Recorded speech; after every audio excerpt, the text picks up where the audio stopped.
ఒక దైవ సేవకుడు చెప్పాడు, థియేటర్ గారని ఆయన దైవ సేవకుడు. ఆయన చెప్పాడు, ఆయన చదువుకునే రోజుల్లో వాళ్ళ కాలేజీలో ఒక కుంటి వ్యక్తి ఉండేవాడంట.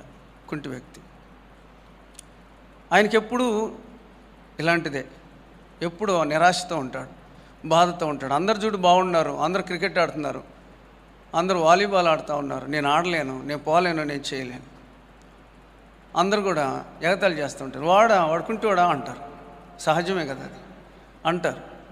ఆ మాటనే పట్టుకుంటారు, ఆ కుంటితనాన్నే చూస్తారు, ఆయనలో ఉన్న ప్లస్ పాయింట్లన్నీ పక్కన పెట్టేస్తారు. కుంటివాడు అంటాడు. ఆయనకి ఎక్కువగా బాధ అయిపోయింది, నిరాశలు పడిపోయాడు, కృంగిపోయి అప్పుడు థియేటర్ గారికి అనిపిస్తూ ఉంది ఏమనంటే, నువ్వు అతనికి సువార్త చెప్పు అని రోజు దేవుడు ఆయనతో చెప్తున్నాడంట. థియేటర్ గారితో ఆయన అనుకుంటున్నాడంట, ఈరోజు కుదరలేదులే రేపు చెప్తా, ఈరోజు కుదరలేదు రేపు వాయిదా వేస్తున్నాడు. ఒక రోజున కాలేజీ నుంచి ఇంటికి వచ్చిన తర్వాత చూస్తే ఆ ఇంటి దగ్గర హాస్టల్ రూమ్లో జనాలంతా గుమిగూడి ఉన్నారంట. ఈయన పరిగెత్తుకుంటూ వెళ్ళి చూస్తే ఆ కుంటి అబ్బాయి ఆత్మహత్య చేసుకున్నాడు. ఆయన పోయి చూసి ఈయన ఏడ్చేశాడు. దేవుడు నాకు సువార్త చెప్పమని చెప్పాడు.